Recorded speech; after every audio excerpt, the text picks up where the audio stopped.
Perfecto. Bueno, ahí ya estamos grabando, Sirio. Un gusto, en principio. Estamos hoy Igualmente, con Sirio López Velasco, un filósofo nuestroamericano, se podría decir. En breve voy a hacer una presentación un poco más ampliada. Primero que nada quería agradecerte, Sirio, por la posibilidad que nos brindás de escuchar tus reflexiones y sobre todo para lo que nos interesa en el campo de la formación docente, lo que tiene que ver con eh, las cuestiones ético-políticas, ¿no? Parece que eso estuviera un tanto ausente desde el punto de vista de que hay sectores que consideran que la política tiene que ser neutral en el campo educativo, cosa con la que no acuerdo, ¿no? Porque no existe la neutralidad. Bien, entonces, iniciado eso, mi nombre es Mónica Fernández Braga, trabajo en la Universidad Nacional de Quilmes, Buenos Aires, Argentina, y me dedico a este campo disciplinar, ¿no? De la formación docente, con énfasis en lo ético-político. Trabajo también en varias redes internacionales, como son la red Surpaideia, que integra docentes, investigadores e investigadoras de Brasil, Chile, Argentina y Uruguay, en la red de cátedras, instituciones y personalidades sobre la deuda pública, que también integra varias universidades de la región, y un gran amigo que es Ramiro Chimuris, seguramente lo conoces, un paisano tuyo.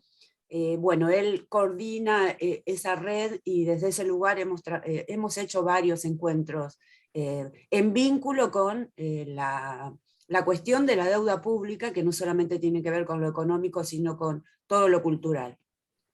Y últimamente, hace un par de años, integro también dos redes, una que tiene que ver con la interculturalidad y el pensamiento crítico, que se coordina desde México y Chile, y que trabajamos mucho con seminarios, con edición de libros colectivos generalmente, y en la red de filosofía de la educación latinoamericana, ALFE, que también integra docentes, investigadores e investigadoras de la región, ¿no? De nuestra América, o Latinoamérica, como se le quiera llamar.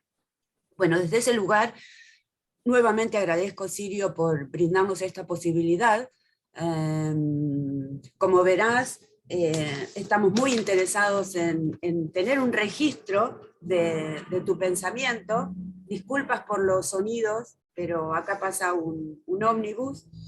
Y bueno, para presentar a Sirio, si me permitís, Sirio, voy a utilizar este texto que es el primero que leí y que me gustó mucho, y de ahí la posibilidad de solicitar a Andrea Díaz Genis, una colega tuya de Uruguay, que nos pudiera contactar. Sirio López Velasco es uruguayo brasileño, nació en Rivera, Uruguay, en 1951. Está casado, tiene 2 hijos, es militante del Movimiento de Liberación Nacional, tuvo actuación en Uruguay, Chile y Cuba. Posteriormente fue exiliado político en Bélgica, donde en 1985 se doctoró en filosofía en la Universidad Católica de Lovaina. En dicha universidad, donde también recibió el diploma de licenciado en lingüística, fue coordinador del Seminario de Filosofía Latinoamericana entre 1983 y 1985. Ese sería el primer seminario de doctorado creado por discentes, espero haber leído bien, en esa universidad fundada en 1425. En 2002 realizó un postdoctorado en filosofía en el Instituto de Filosofía del Consejo Superior de Investigaciones Científicas en Madrid, España.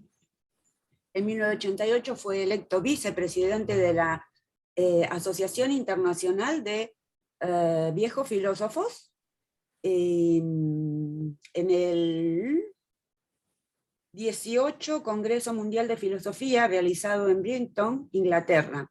Ocupó el cargo hasta el siguiente Congreso Mundial en 1993, fue contratado como investigador por la Universidad de Mainz, Alemania, en el periodo 1989-1992, para la realización del Atlas Lingüístico Diatópico y Diastrático del Uruguay, coordinado por Harald Zung y Adolfo Elisainsing. Fue profesor en las universidades, en dos universidades de Brasil, en Porto Alegre. Una es la Unísinos, la otra, en realidad, como está la sigla, no la puedo detectar. Y desde 1989 es profesor titular de filosofía en la Fundación de Universidad Federal de Río Grande, en Río Grande do Sul, Brasil, donde ayudó a crear la maestría y luego doctorado en educación ambiental. Los primeros y únicos hasta hoy en el área en Brasil, reconocidos por el Ministerio de Educación. Habiendo sido el primer coordinador de la maestría, entre 1993 y 1996, fue miembro del Comité Científico Internacional del primero y el tercer Congreso Mundial de Educación Ambiental, que se realizó en Portugal en 2002 y en Italia en 2005.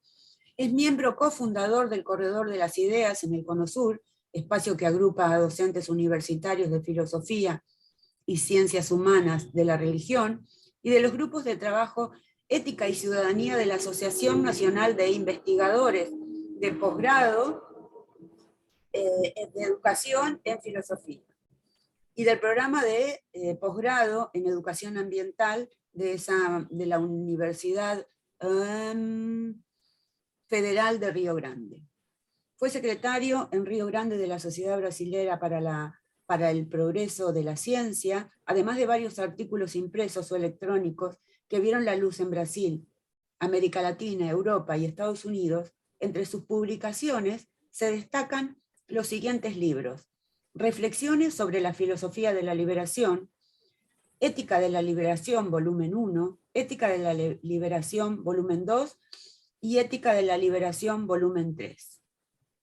Política socioambiental ecocomunitarista, en el año 2000, Fundamentos lógico-lingüísticos de la ética argumentativa, en 2003, Ética para el siglo XXI, Rumbo al ecocomunitarismo, en 2003, y Ética para mis hijos y no iniciados, en 2003. Orientó varias tesis de posgrado en filosofía y en educación ambiental, y dio conferencias en congresos internacionales realizados en América Latina y en Europa. De algún modo esto es una gran síntesis de la tarea que venís desarrollando desde hace tantísimos años, Sirio, de las cuales, bueno, en el día de hoy, si estás de acuerdo, o podemos iniciar con algo así como una entrevista cuasi informal, por llamarle de algún modo, ¿no? Muy bien, de acuerdo, sí. Quería aclarar solo dos cosas porque me parece que son importantes. Sí. Habría otros detalles ahí que actualizar, etcétera. Pero en primer lugar, fui militante del Movimiento de Liberación Nacional en Uruguay en mi juventud, y después eso me llevó a tener etapas de experiencia de vida en el exterior también.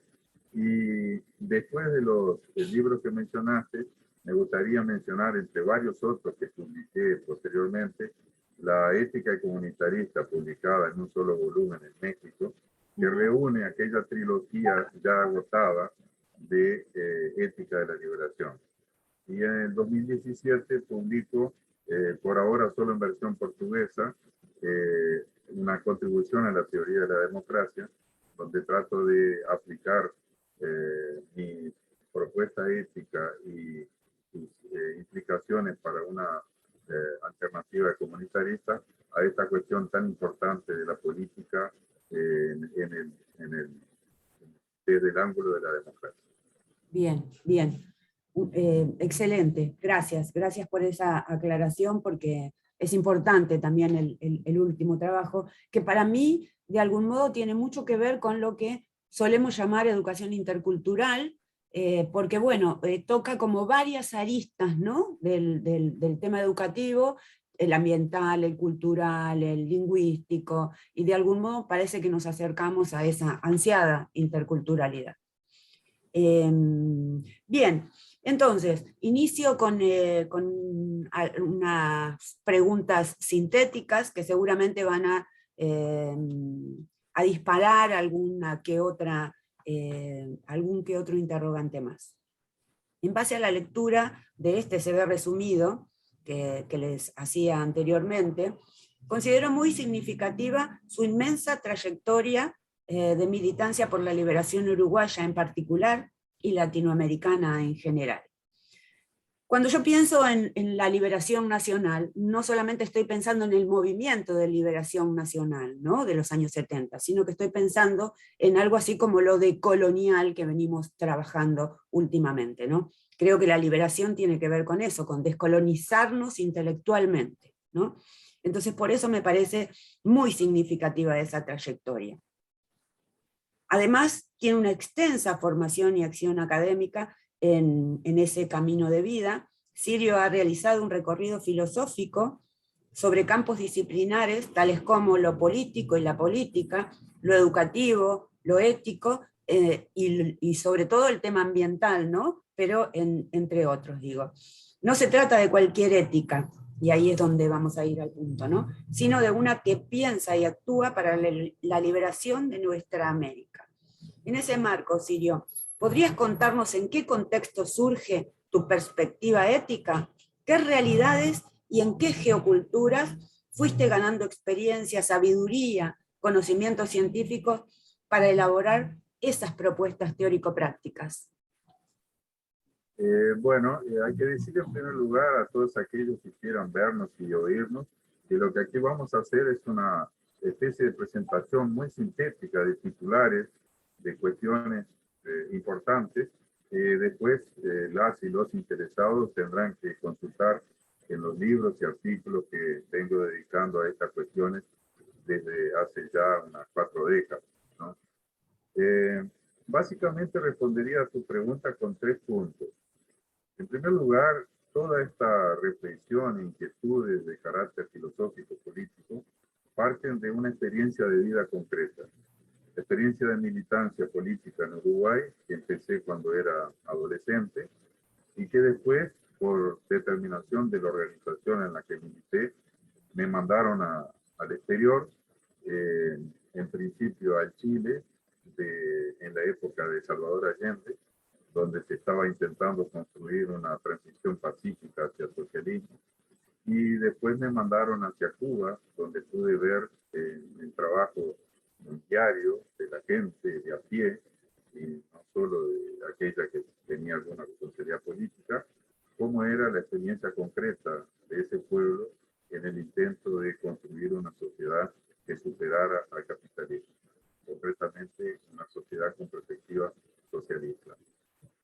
Después de eso, y también por determinación de la organización política a la que en ese momento pertenecía, nosotros optamos por intentar volver a América Latina, o sea, intentar volver al Cono Sur, arrimándonos a Uruguay si no podíamos directamente, por lo menos a Argentina, pero quiso la organización de aquellas circunstancias que tuviéramos que pasar por Europa, y estando en Europa vino una decisión también política de que no era posible retornar en aquel momento porque ya en Argentina los asesinatos y las desapariciones se contaban por miles, y entonces se determinó nuestra permanencia en Europa.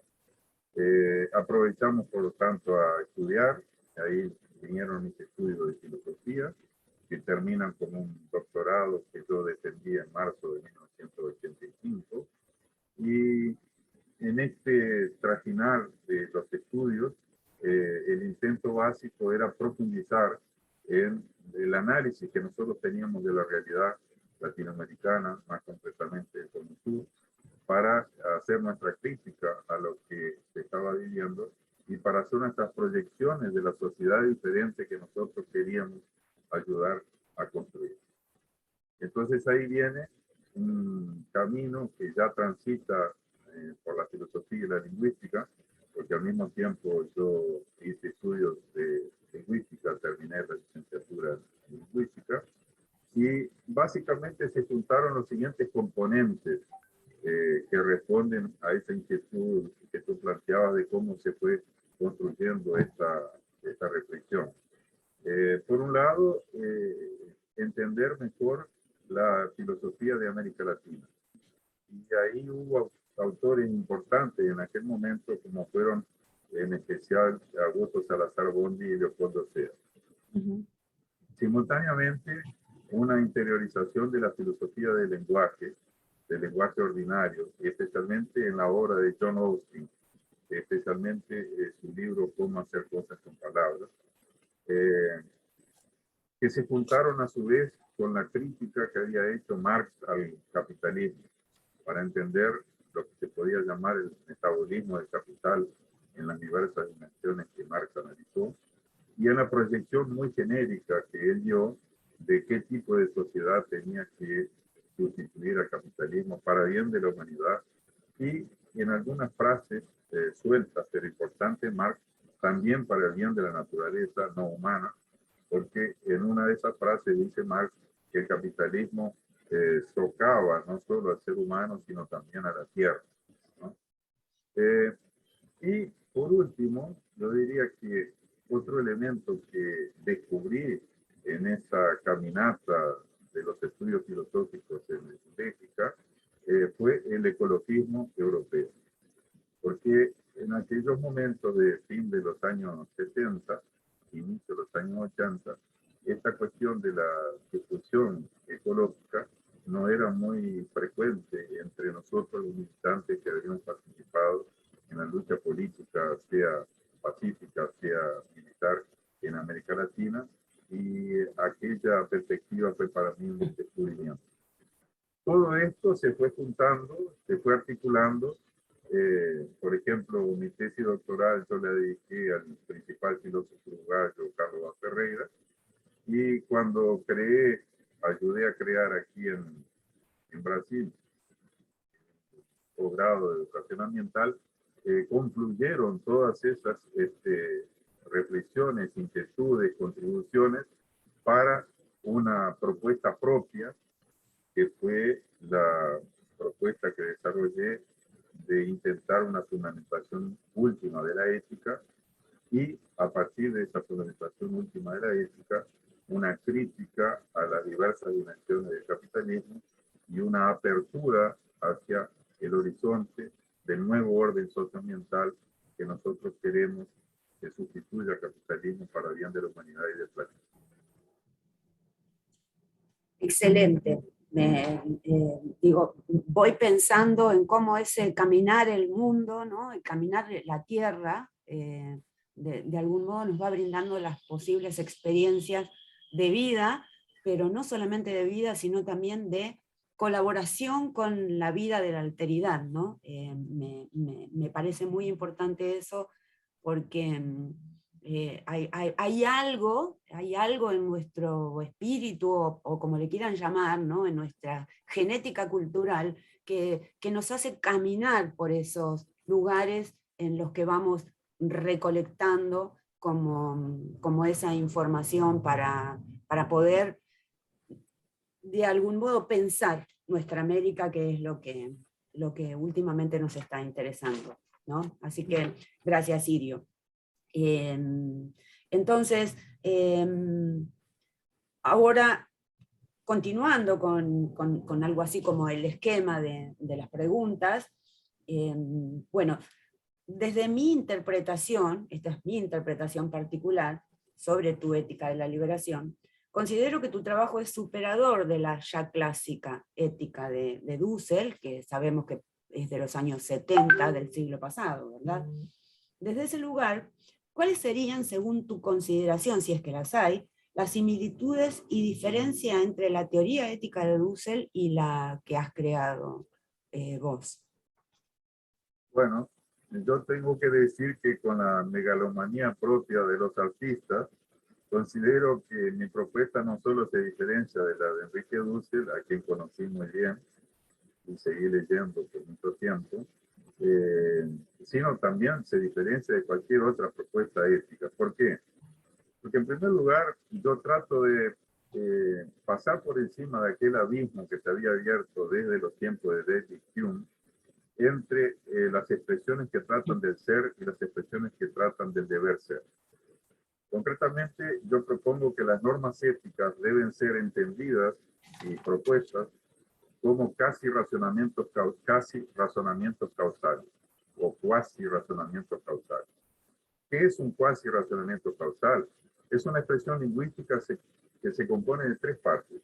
Primero, una obligación de tipo debo hacer tal cosa o no debo hacer tal cosa. Después, el operador, que para la lógica clásica no es un operador lógico, que es el operador porque. Y después viene una tercera parte de esta expresión lingüística, que es el casi razonamiento causal, que es un enunciado. El enunciado, según la lógica clásica inaugurada ya de los tiempos de Aristóteles, es una expresión lingüística que se puede discutir como verdadera o falsa. Entonces yo tengo una obligación, debo hacer tal cosa o no debo hacer tal cosa, ¿por qué? Y ahí viene un enunciado que yo puedo discutir como verdadero o falso. Por ejemplo, debo cuidar a los ancianos de la familia porque si yo cuido a los ancianos de la familia, mantengo a la familia mejor. Entonces yo tengo que discutir la verdad de ese enunciado. Cuidando a los ancianos, mantengo a la familia mejor. Y en caso de que yo considere que este es un enunciado verdadero, entonces asumo como compromiso, como obligación que me implica, la obligación debo cuidar a los ancianos. Esto no lo había propuesto nadie.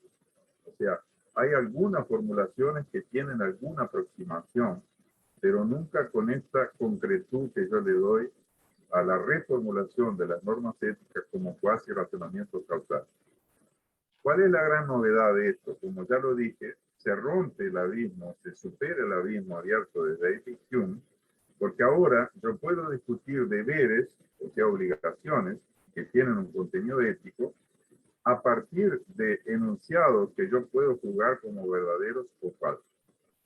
Si el enunciado que soporta a la supuesta obligación se revela falso en la discusión, entonces cae la obligación, cae de forma argumentativa. Y esto significa que yo tengo normas éticas que no son dogmáticas, que no están prisioneras de una forma no argumentada a alguna creencia religiosa, teológica, política, etcétera, sino que están exclusivamente basadas y mantenidas o derogadas y reformuladas en el ámbito de la discusión argumentativa. Bien, ese es un primer punto de lo que diferencia la propuesta que yo hago con cualquier otra propuesta que se haya hecho en el campo de la ética. Un segundo paso, y aquí aprovecho aquella lectura que hice de John Austin, en especial de su librito Cómo hacer cosas con palabras. Yo me interrogo sobre lo que son las condiciones de felicidad de la pregunta que instaura la ética, que es la pregunta ¿qué debo hacer? Austin había diferenciado entre constatativos y performativos. Constatativos serían los enunciados ya conocidos por la lógica clásica que se discuten en términos de verdad o falsedad. Y performativos serían actos que yo hago a través del lenguaje, pero que no pueden ser considerados verdaderos o falsos y se pueden discutir como felices o infelices. Él da algunos ejemplos, por ejemplo, el hecho de un casamiento. Él dice, para que el acto que se realiza a través de las palabras, los declaro marido y mujer, sea feliz, es necesario, primero, que exista la institución de casamiento, dentro de la cual el acto tiene lugar. Segundo, que los participantes sean los adecuados. Por ejemplo, estén los dos que se quieren casar y la persona que tiene la autoridad para hacerlo, puede ser un sacerdote, puede ser un juez de paz. Y tercero, que el acto se lleve a cabo en todos los pasos y procedimientos hasta su fin. Por ejemplo, si yo me estoy casando ante un juez de paz y antes de terminar todos los procedimientos se cae el techo del juzgado y no se termina la serie de procedimientos, el casamiento no fue realizado, o sea, no fue un acto feliz. Entonces yo aprovecho esa intuición que planteó Austin y yo me pregunto, ¿cuáles son las condiciones de felicidad de la pregunta que instaura la ética? Que es la pregunta ¿qué debo hacer? Entonces aquí voy a resumir de forma no técnica cómo procedo para deducir 3 normas fundamentales de carácter ético que están ya embutidas en la gramática profunda de la pregunta que instaura la ética. O sea, yo no las vengo a buscar de afuera, de ningún soporte teológico, religioso, político, etcétera, sino que las busco dentro del propio lenguaje que yo uso cuando me comprometo con el universo ético. O sea, fuera de esta pregunta, ¿qué debo hacer? No hay ética. Es esta pregunta la que instaura la ética. La pregunta, ¿qué debo hacer? Entonces, resumo, repito de forma muy informal aquí, preguntar qué debo hacer significa que puedo hacer más de una cosa. Porque si pudiera hacer solo una cosa, entonces la propia pregunta no tendría sentido. Ahora bien, preguntar qué puedo hacer entre más de una cosa significa que tengo posibilidad de elegir entre más de una cosa. O sea, que tengo libertad para elegir entre más de una cosa. Y ahí yo llego a la primera norma fundamental de la ética que está embutida en la gramática profunda de la pregunta que instaura la ética, a saber la pregunta que debo hacer.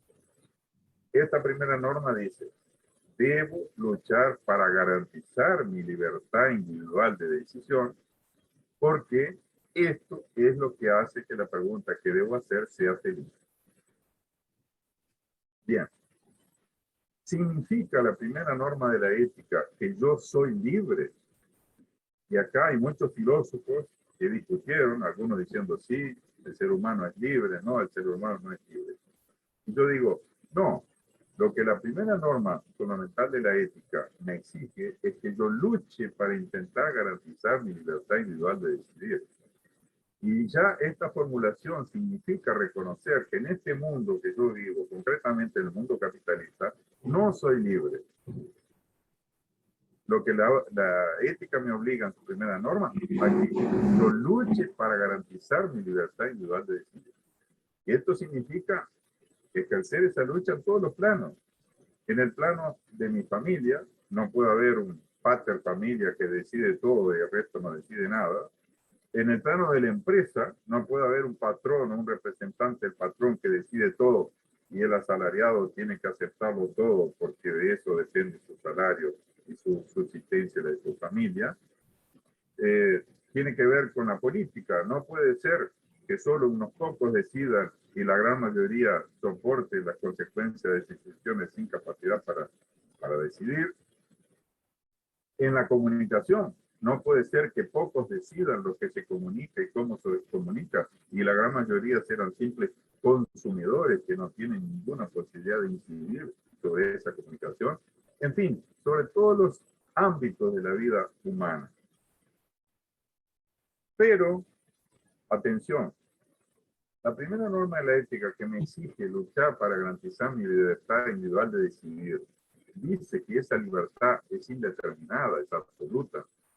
Si así fuera, yo podría incluso justificar actitudes racistas, como sucede mucho en Europa, por ejemplo, de ir y quemar la casa de una persona porque esa persona no me gusta porque ella es extranjera, por ejemplo, africana o turca o lo que sea. Y si alguien me increpara, yo diría, no, esto brotó de mi libertad individual de decidir y por eso yo fui y le quemé la casa a esa persona. Entonces aquí viene la segunda norma fundamental de la ética, que también se deduce de la gramática profunda de la pregunta que está ahora. Cuando yo pregunto qué debo hacer, implícitamente estoy lanzando esa pregunta a cualquier persona que sepa entenderla y pueda responderla. Esto es típico de todas las preguntas en general. Cuando yo pregunto qué horas son, yo me estoy dirigiendo a otra persona en la que confío para que me diga exactamente la hora que son. O sea, que las preguntas tienen también este constituyente dialogal intrínseco, en que el otro está presente. Incluso cuando yo, durmiendo, me pregunto sobre mi almohada, ¿qué debo hacer para resolver tal o cual situación? Que puede ir desde la más simple, como ¿será que voy a clase o falto a clase y me quedo ahí durmiendo? ¿O será que delato a un compañero para tener mi vida salvada y después veremos lo que va a pasar o no lo hago?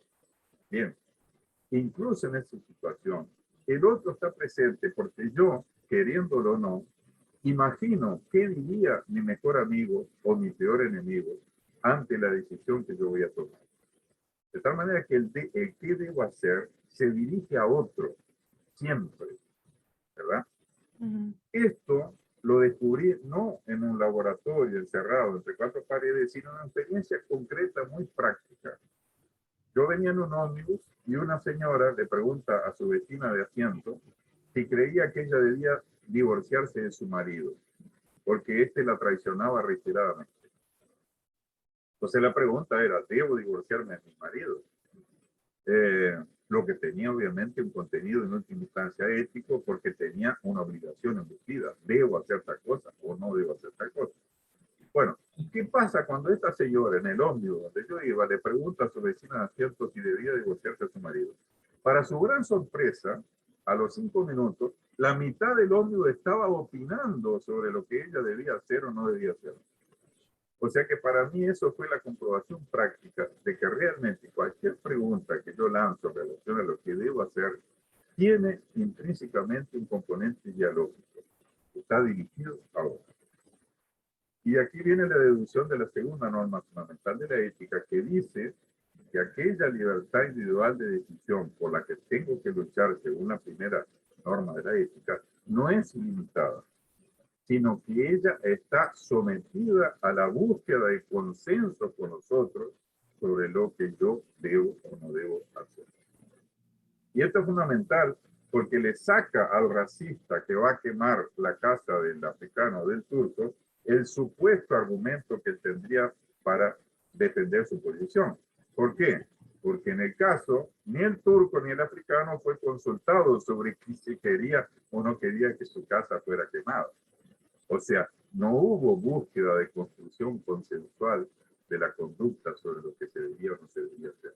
Y por eso es condenado desde el punto de vista de la ética aquel proceder racista, aunque intente ampararse en la primera norma de la ética que nos obliga a luchar por nuestra libertad individual de decisión. Y la tercera norma, y aquí doy el último paso de estas tres normas fundamentales, me dice que yo debo velar por la preservación y regeneración de la salud de la naturaleza humana y no humana. ¿De dónde sale esto? Sale del hecho de que para que yo entienda la pregunta que debo hacer y yo logre realizar y acatar realizaciones felices de la pregunta que debo hacer, mi constitución biológica, física y mental tiene que tener el nivel de salud necesario para que yo domine el lenguaje humano con todas las complejidades que tiene y que incluye la pregunta que debo hacer que instaura la ética. Por lo tanto, obligación de preservar y regenerar la salud de la naturaleza humana para que la propia pregunta que debo hacer que instaura la ética tenga sentido, pueda ser debidamente formulada y comprendida o acatada.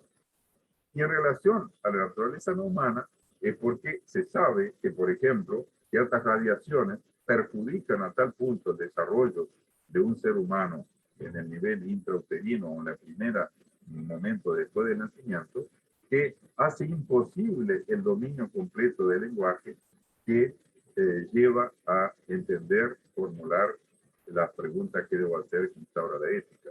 Entonces yo amplío esta obligación de preservar y regenerar la salud desde el horizonte humano hasta el conjunto de la naturaleza no humana.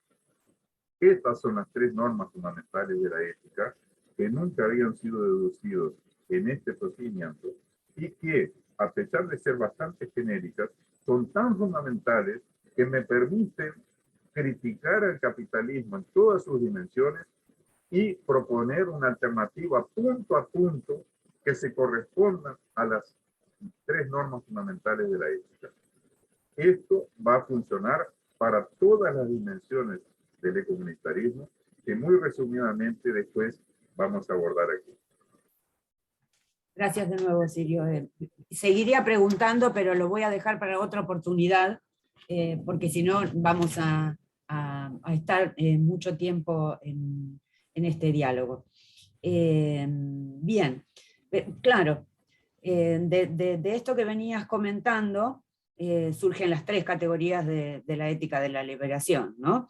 En ese contexto experiencial de tu trayectoria académica y ciudadana de varias naciones, ¿qué vínculo hay entre lo erótico, lo pedagógico y lo político que brinden pautas para construir o reconstruir, porque está en la memoria genética de nuestra vegetalidad humana, ese ansiado ecocomunitarismo? Voy a hacer una nota al pie, porque esto de la vegetalidad humana es un término que tomo de Rodolfo Kusch, un filósofo argentino, también militante por la defensa de la interculturalidad, también exiliado, aunque en nuestro propio país, también preocupado por encontrar un pensar propio. Comienza hablando de esto que es para él la vegetalidad, ¿no? La vegetalidad humana, si se quiere, o la vegetalidad no humana, ¿no? Esto para poder contrarrestar aquella vieja categoría de naturaleza humana del justnaturalismo que tanto daño ha hecho, ¿no? Por eso me quería hacer ese paréntesis para mencionar eso. Vegetalidad humana y no humana, de algún modo, implica incluso lo que producimos para nuestra subsistencia, ¿no? Bueno, tú mencionaste lo político y lo erótico. Y yo diría que justamente en mis libros y artículos he desarrollado algunas ideas fundamentales para estos dos dominios, juntos con los otros que constituyen los dominios principales de la propuesta comunitarista. En lo pedagógico, la perspectiva comunitarista adopta la propuesta de la pedagogía problematizadora de Paulo Freire, intenta desvelar todas las opresiones, y a eso agregamos devastaciones en la naturaleza no humana que están sucediendo dentro de la sociedad capitalista, y proyectar un futuro sin opresores ni oprimidos, como lo dijo Freire, que ahora ampliamos también a esta relación de convivencia, de respeto, de preservación y de regeneración de la naturaleza no humana, según lo dispone la tercera norma fundamental de la ética.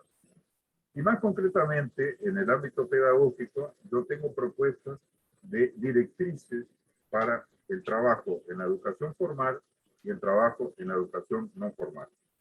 El trabajo en la educación formal tratamos de desarrollarlo en los 33 años de docencia universitaria que estuve aquí en Brasil, me jubilé en 2019, pensando en lo que se podía hacer a partir del segundo grado, ¿no? Porque acá está toda la contribución, el análisis hecho por Piaget sobre el momento en que el ser humano domina el nivel más elevado de la moral y también entra en la fase de los razonamientos abstractos, alrededor más o menos de los 11 años. Y por eso siempre lo enfoqué con mis alumnas y alumnos más dirigido a lo que se podía hacer en el segundo grado. Y aquí las directrices son muy claras.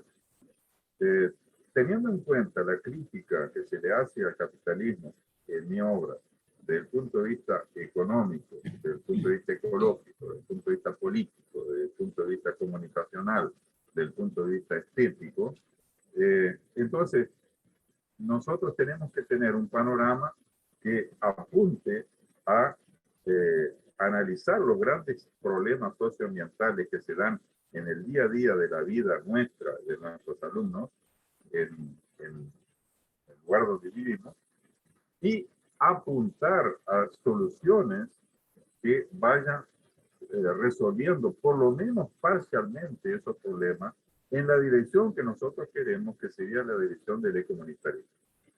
Entonces, aquí el primer momento es no tomar un contenido programático abstracto y aislado, por ejemplo, de matemáticas, voy a enseñar ecuación de segundo grado o la regla de 3 de una manera absolutamente separada de la realidad cotidiana, poniendo números en el pizarrón que no corresponden a nada de lo vivido, sino que en el primer momento hay que vincular ese contenido a un problema socioambiental concreto, que los propios alumnos indiquen como siendo preocupante para su vida.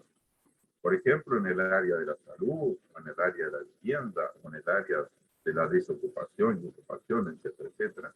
Entonces ahí vamos a establecer una discusión con los alumnos para saber cuál es la relevancia que ese problema tiene en la vida cotidiana suya de su familia, y en función de ese problema es que vamos a hacer la conexión del contenido programático específico que sirve para entender mejor ese problema y para proyectar una eventual solución, aunque ésta sea parcial. Por ejemplo, los ejemplos que yo di, se puede considerar que hay determinados problemas de salud en un barrio donde hay mucha humedad, porque hay muchas inundaciones, porque las construcciones son muy frágiles, precarias, etcétera, etcétera, que tienen que ver con cuestiones de respiratorias que justamente están muy directamente ligadas a los problemas de la humedad que existe en ese local. Y esto surge de un cálculo estadístico básico, donde el instrumento matemático viene a ser fundamental para entender por qué allí están predominando o se dan con mucha frecuencia los problemas de salud respiratorios, ¿verdad? Entonces, el alumno ya va a trabajar la regla de tres o la estadística o lo que sea en el ámbito de la matemática, no de una forma completamente aislada de su día a día, sino vinculado a un problema concreto que tiene mucho que ver con su día a día. Vincular, por lo tanto, el contenido programático a un problema socioambiental concreto. En segundo lugar, hacer que los alumnos participen de alguna investigación concreta que les permita entender ese problema y desarrollar un análisis del mismo. O sea, no es el profesor que le da todo masticado al alumno para abordar e interpretar ese problema, sino que el alumno participa de un trabajo de investigación que le permite él mismo, apropiándose de los instrumentos científicos en este caso, entender y analizar el problema que tiene. También proponemos que haya una consulta con entendedores de la cuestión, que a veces son personas muy instruidas, como en este caso puede ser un especialista de la salud, que venga a dar su contribución específica sobre la influencia de la humedad en los problemas respiratorios, pero a veces en otros casos, por ejemplo, si hablamos de alimentación y estamos trabajando con alimentos sanos, pueden ser personas que incluso no tengan la escuela completa, pero que tengan amplia experiencia en el cultivo orgánico de alimentos sanos y que vengan a dar su contribución a estos alumnos que están construyendo conocimiento, en este caso, sobre la mejor manera de alimentar. Y por último, la directriz de que no basta tener una fotografía muy amplia, muy linda de toda la realidad críticamente detectada, sino que hay que empezar a caminar en soluciones, aunque sean parciales, para esa cuestión. En el área de la alimentación, por ejemplo, bueno, desde mi escuela, desde mi liceo, o por qué no, desde mi universidad, ¿qué tipo de huertas puedo crear yo que contribuyan a mejorar la alimentación de las personas que están padeciendo estos problemas que tienen que ver en última instancia con la desigual distribución de recursos que se dan al capitalismo? Y si es aquel problema de salud determinado por un problema de humedad que existe en el barrio, entonces, bueno, ¿cómo me organizo con los vecinos? Y ahí viene la institución escolar articulada con los vecinos para encontrar soluciones a esa cuestión con el esfuerzo propio o presionando a las autoridades públicas para que sean tomadas las medidas necesarias que vengan a resolver, aunque sea parcialmente esta cuestión, mejorando el drenaje de las aguas, haciendo una mejor pavimentación, mejorando la construcción de las viviendas, etcétera, etcétera, etcétera. O sea, este último momento es el momento de la acción transformadora, concreta, aunque sea parcial, modesta, es fundamental para que toda la dinámica pedagógica tenga su sentido. Y en el área de la educación no formal, yo propongo una cosa muy parecida, que también nosotros la experimentamos aquí en trabajo realizado con un barrio pobre cercano de la universidad, que tiene que ver con una reunión con los vecinos para detectar cuáles son los principales problemas socioambientales que padece el barrio, discutir con ellos qué tipo de conocimiento hay que ir a buscar para mejor entender esos problemas, traer a las personas o llevar a los vecinos hasta las personas que tengan estos conocimientos para que ahí se dé el diálogo productivo entre la vivencia cotidiana y el conocimiento especializado, y por último desembocar también en esta acción transformadora que a la comunidad le permite mejorar concretamente su vida, aunque sea de forma parcial, sabiendo, y acá está la contribución del educador y comunitarista, que todo esto será parcial e incluso reversible si no se supera el horizonte de la sociedad capitalista. Por lo tanto, viene todo la cuestión de la politización pedagógica y de la pedagogía politizadora para que cada persona entienda que en última instancia lo que está en juego es la necesidad de superar este orden socioambiental que es creador de todos estos problemas que se padecen en el día de hoy.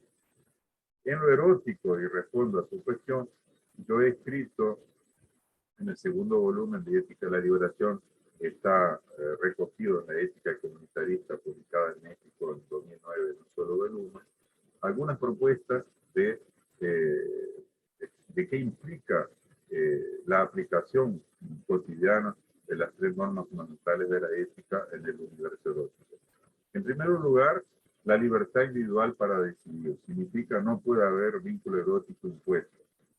En segundo lugar, el consenso con el otro, y en este caso, para lograr y disfrutar el placer libremente compartido.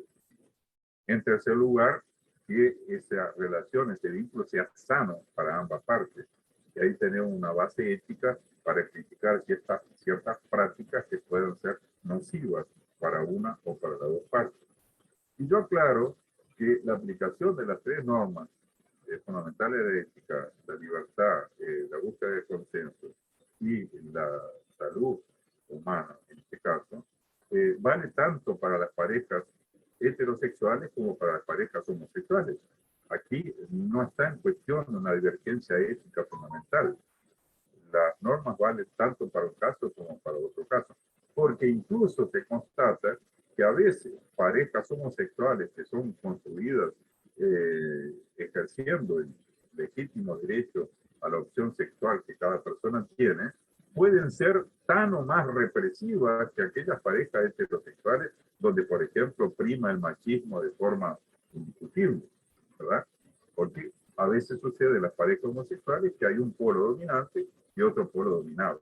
Por lo tanto, la cuestión ética permanece no resuelta y la exigencia de las tres normas sigue teniendo vigor también dentro de las parejas homosexuales.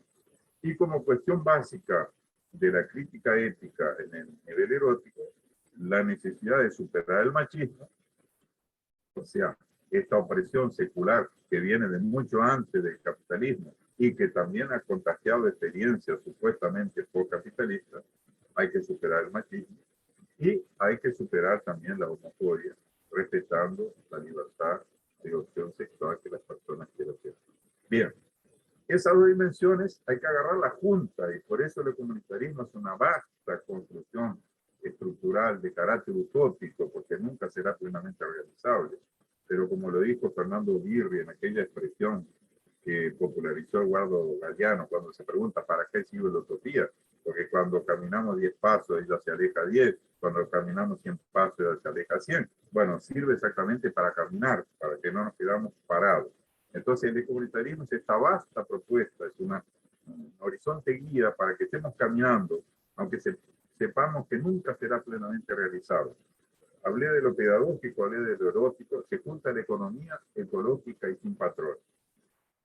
La aplicación de las tres normas éticas supone superar la economía no ecológica y con patrones, que es la economía del capitalismo. ¿Por qué?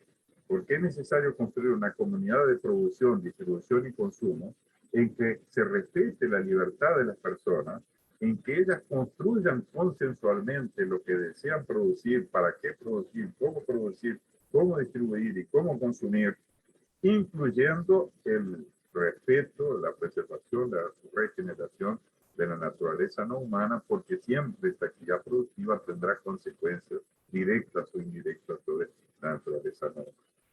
Por lo tanto, estamos hablando acá de una sociedad que ha superado la división de clases que impera en el capitalismo, que tiene que pautarse por lo que llamo de varias R, porque en el movimiento ecologista tradicional se mencionaban solo 3 R, que eran reducir, reutilizar y reciclar los insumos y los residuos, pero yo le agrego otras: reflexionar sobre qué mundo, qué planeta queremos para nosotros y nuestros descendientes, elaborar el uso de las energías, dejando atrás las energías sucias y no renovables, adoptando las energías limpias y renovables como la solar y la eólica. También le agrego la necesidad de que el tiempo de trabajo vaya disminuyendo para que la persona pueda realizarse como individuo universal fuera también de la esfera productiva, para la cultura, para el deporte o para el simple ocio que significa gozar de la vida.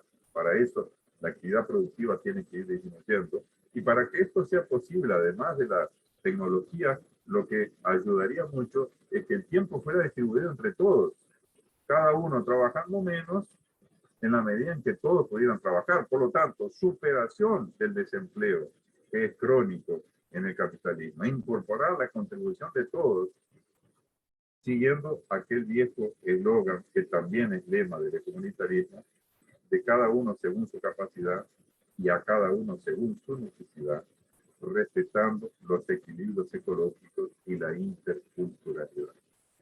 Esa es una nueva economía de carácter ecológico y sin patrones que está propuesto muy resumidamente en estas pequeñas directrices que yo intenté resumir aquí. Pero también tenemos lo que yo llamo la política de todos, que no es esta política de pocos que deciden y muchos que sufren las consecuencias de la decisión, sino que es una política que retoma aquel viejo espíritu de la política griega y que está presente en muchas sociedades indígenas de nuestro continente, en que es la comunidad la que decide.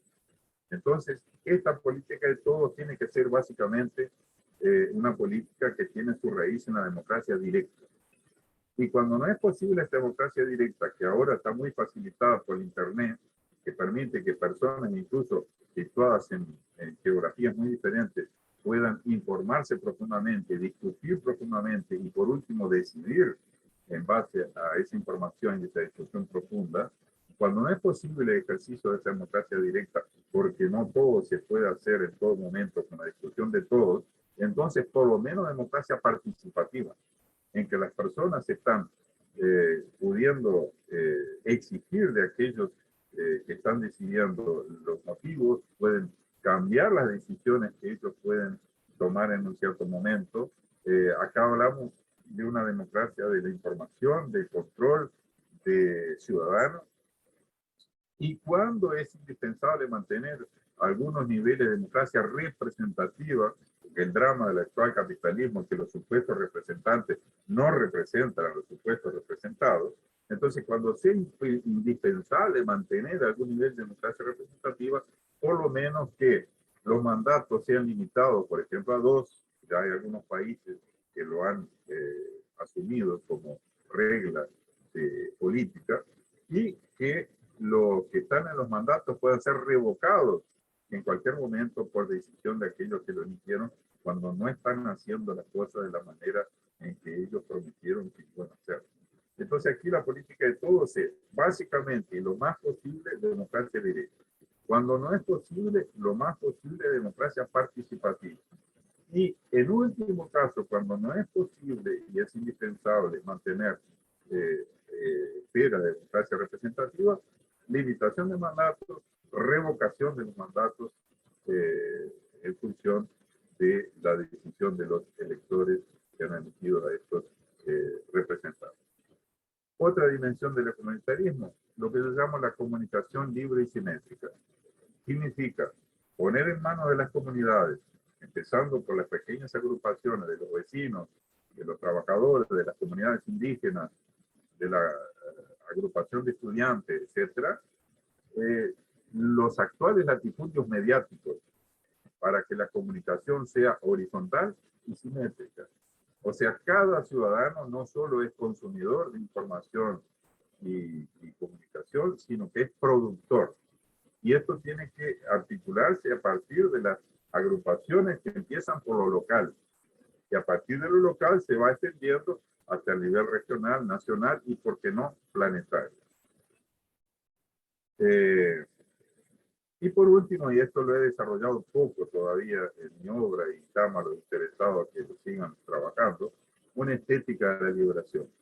Yo tengo por ahí un pequeño artículo en que trato de explorar algunas categorías que serían propias, específicas, de la manera latinoamericana de entender las cuestiones estéticas en diversas áreas, desde las artes de la escritura, hasta la escultura, el cine, la novela, la pintura, etc. Eso es muy incipiente. Pero la idea básica es que, contrariamente a lo que ocurre en el capitalismo, en que pocos ídolos, entre comillas, se consideran aptos para hacer arte y una gran mayoría está condenada simplemente a admirarlos de una manera también idolátrica, entonces en la perspectiva comunitarista todos están capacitados para producir arte y todos tienen que ser educados para poder disfrutar del arte. Es impactante, sí, me quedo pensando porque cada palabra que vas diciendo me lleva a algunas otras tesis que he elaborado, sobre todo la cuestión pedagógica, ¿no? Bueno, soy pedagoga y desde ese lugar me interesa mucho la metodología, aunque siempre trato de que se vaya transformando esa metodología, ¿no? Por ahí de eso hablan esas pedagogías insurgentes que vos ejemplificaste de una manera extraordinaria con tu propuesta pedagógica, ¿no? Yo tengo así como 3 etapas o niveles en el método pedagógico. Uno es la sensibilización, que tiene que ver con esta vieja categoría freiriana de la problematización, ¿no? Pero no desde cualquier lugar, sino desde un problema básico de la vida cotidiana de las personas.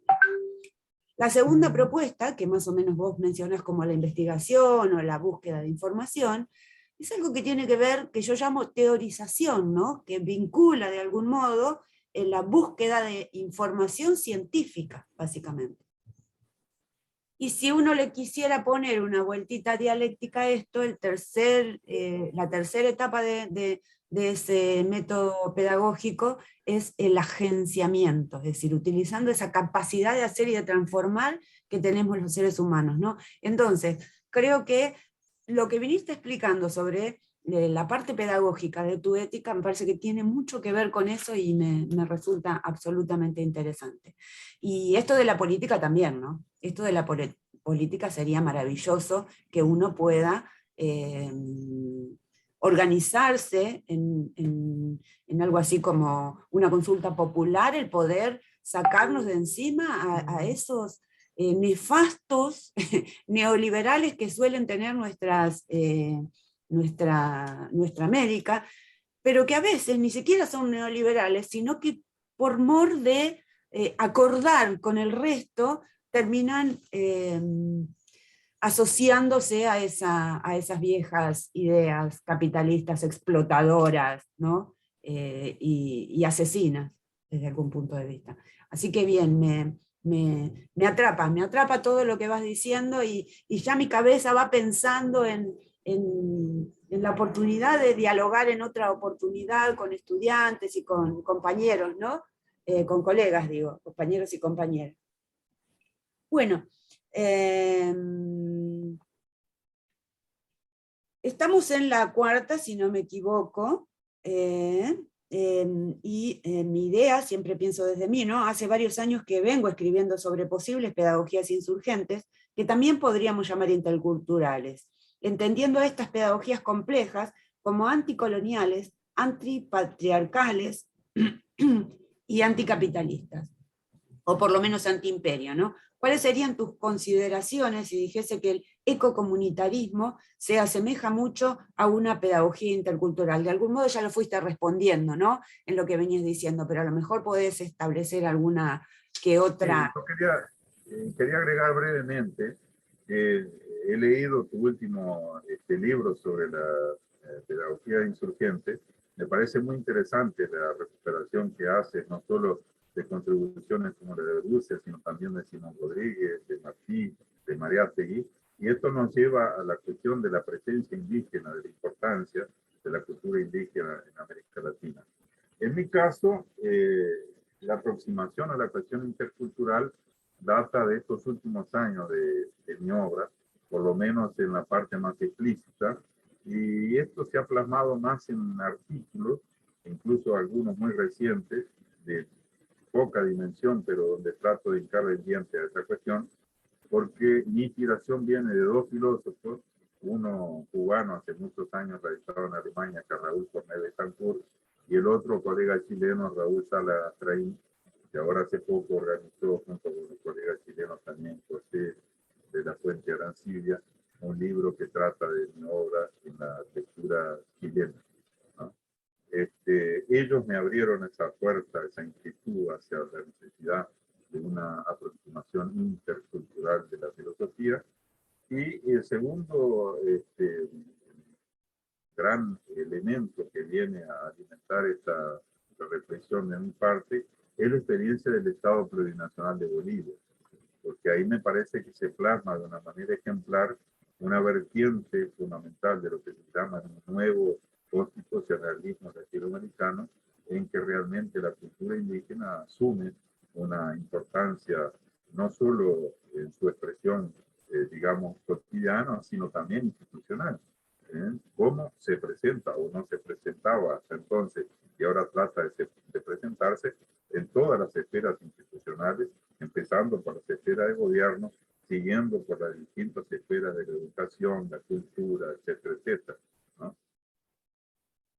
Y en esta aproximación, yo he defendido una teoría de la interculturalidad verdadera, o sea, tratando de escaparse a los centrismos. No solo el centrismo blanco de matriz occidental, entre comillas, como es muy frecuente en toda nuestra filosofía, nuestro pensamiento, incluso nuestra vida, sino también, y aquí soy un poco herético, me parece, en esta discusión, a un posible centrismo indígena, posible centrismo indio. Yo tengo un pequeño artículo que discuto con dos personas importantes de la cultura y de la política boliviana, en que me parece que se incurre en una especie de racismo al revés. O sea, que en función de superar la vieja dominación blanca que han sufrido durante 500 años las comunidades indígenas, se pregona una especie de indigenismo cerrado que tiende, y a veces explícitamente dice, quiere negar la participación blanca en la Constitución de América Latina. Incluso en Bolivia, donde la presencia indígena es tan importante, es innegable que también hay una presencia blanca que ha dejado su influencia, que ha marcado su influencia. Y entonces, en perspectiva comunitarista, así lo digo en este breve artículo, defiendo la convergencia de vivencias. Convergencia de vivencias para que haya un enriquecimiento mutuo. Así como nosotros tenemos muchísimo que aprender de la cultura indígena, por ejemplo, la conducta ecológica hacia la Pachamama, quién sabe, la cultura indígena tiene algunas cosas que aprender de esto que podemos elaborar con una matriz blanca, por ejemplo, en la crítica al machismo, que también impeliblemente está presente en la cultura indígena. Entonces acá no puede haber falsas idealizaciones ni simplificaciones, sino que tiene que haber realmente una convergencia crítica que enriquezca a todas las partes. Y en eso estoy. Hay otro artículo que discuto también con un colega de origen mapuche de Chile, que trato de defender básicamente esta misma idea de la convergencia, porque creo que realmente es fundamental y que a todos nos enriquece para entender el presente y para proyectar un futuro mucho mejor para todos en este continente que querramos o no, no está compuesto por una sola tradición cultural, sino por varias. Agrego, la larga tradición de la cultura negra, que está presente aquí desde los primeros esclavos traídos en el periodo del tráfico negrero, y también incluso algunas contribuciones importantes asiáticas que nos abren para perspectivas filosóficas, por ejemplo, del budismo, que están presentes en números insospechados. Por ejemplo, San Pablo, en la ciudad brasileña, reúne la segunda mayor población japonesa del mundo después de Japón. Entonces tenemos también esa constituyente que a veces de manera más local puede tener una importancia tan grande como puede ser la herencia occidental blanca, como la herencia indígena, como la herencia negra. Sí, estaba pensando en eso que mencionabas de la necesidad de articular, ¿no? De eso nos habla la interculturalidad, porque somos mestizos en lo genético, pero también somos mestizos en la intelectualidad, ¿no? Porque no podemos olvidar nuestras raíces indígenas, ni nuestra asiática tampoco si se quiere, ¿no? Europea, en fin. Estamos atravesados por múltiples culturas y la idea de estas pedagogías insurgentes, perdón, es justamente eso, ¿no? La posibilidad de establecer un diálogo intercultural. Aunque ya un diálogo sea un problema de interculturalidad, creo que este diálogo entre no solamente culturas, sino puntos de vista, ¿no? Respecto de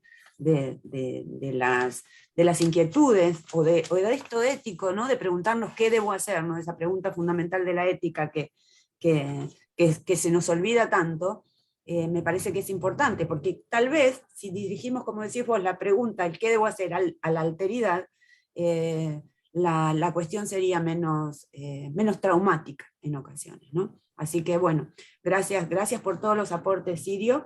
No sé si te corté, que querías agregar algo más. No, no. Entonces vamos con la última, si te parece, ya estamos casi en una hora, y es muy sencilla, no sin antes, insisto, el agradecimiento y la alegría, la felicidad que tengo de poder contar con este material para trabajar en las aulas y para que el resto de colegas de nuestra América pueda escuchar, y por qué no, de Hispanoamérica, pueda escuchar y pueda empezar a trabajar con más filósofos y filósofas de nuestra América. Articulando, insisto, ¿no? Ahí lo que nos ha forjado este pensar filosófico es la filosofía griega, ¿no? Es la filosofía eurocéntrica. No podemos perder esa capacidad, eso que nos enseñó a establecer críticas, ¿no? Bien, entonces voy con la última, Sirio. ¿Podrías dejarnos un mensaje, acertijo, fábula, pregunta, aguijón, o lo que fuere para ayudarnos a activar nuestras mariposas pensantes? Yo acá mezclo un poco esa pedagogía socrática con la pedagogía aristotélica, si se quiere, y con la última de mi querida María Zambrano cuando habla de las mariposas pensantes, ¿no? Entonces, desde ese lugar, de algún modo, lo que digo, nos podés dejar es algo así como una reflexión, pero que nos abra un nuevo panorama para poder convocarte nuevamente, porque espero que esta no sea la última oportunidad en la que conversemos. Bueno, muchas gracias. Yo quedaré esperando los ecos, las críticas, las observaciones que puedan venir de tus colegas, de tus alumnos, en general de las personas que puedan ver esta entrevista. Y desde mi ombligo propongo dos cosas, dos posibilidades. Primero, profundizar en la comprensión y discusión de la fundamentación de las tres normas básicas de la ética, que me parece que es una contribución que vale realmente tener en cuenta por lo que ella significa como innovación en la reflexión filosófica y todas las aplicaciones que tiene tanto en la crítica como en las propuestas para un futuro mejor para la humanidad y el planeta. Y en segundo lugar, me interesa muchísimo que los jóvenes, las jóvenes, se dediquen a profundizar, a detallar, a mejorar la propuesta comunitarista en todas sus dimensiones, en la economía ecológica sin patrones, en la política de todos, en la educación ambiental que incluye también una educación sexual y una educación física que yo no abordé aquí, pero también abordo criticando el llamado deporte extrematístico de capitalismo, que también profundice, detalle la cuestión de la comunicación horizontal simétrica, que haga lo mismo en relación a la estética de la liberación. Y yo creo que todo eso sería una contribución importante para las muy diversas luchas que están presentes hoy en América Latina y que están planteando esa otra dimensión que tú decías ahora, que está presente en mi reflexión, aunque repito de una manera incipiente, es la cuestión de la interculturalidad en la que todos tenemos que enriquecernos mutuamente, porque el otro es capaz de mostrarnos cosas que nosotros dentro de nuestra botella no podemos ver, asumiendo una metáfora que Virgen usó en su momento, y también nosotros desde afuera podemos mostrar cosas que él no puede ver porque está dentro de su botella. Me parece que ese intercambio sería sumamente enriquecedor para todas las partes. Repito, siempre en función de construir desde aquí, de nuestra América, empezando por el cono sur en nuestro caso, algo que sea mejor para todos los seres humanos y para el planeta. Silvio, agradecida nuevamente. Bueno, esperando eso, esperando la próxima oportunidad de poder encontrarnos para seguir dialogando, ¿sí? Bueno. Muchas gracias y el agradecimiento es mío.